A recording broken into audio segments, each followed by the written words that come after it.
Finding line symmetry. What do I mean by line symmetry? Well, what I mean is if you can draw a line across an object, and if you fold the object over that line, it fits exactly onto its other half. So let's have a look at the four objects here to see if they have line symmetry. So the first one, this wine glass, if you draw a line right down the middle of it, and if I folded one side onto the other, then it would have an exact fit. So that has one line of symmetry right down the middle.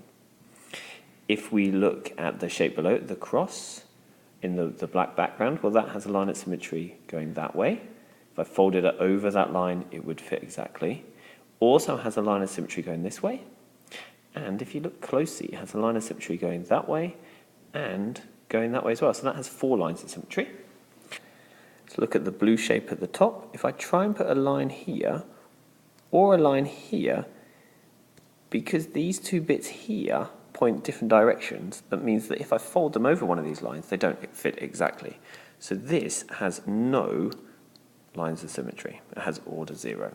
Now the last one here is this diamond shape at the bottom. It has a line of symmetry going that way and a line of symmetry going this way.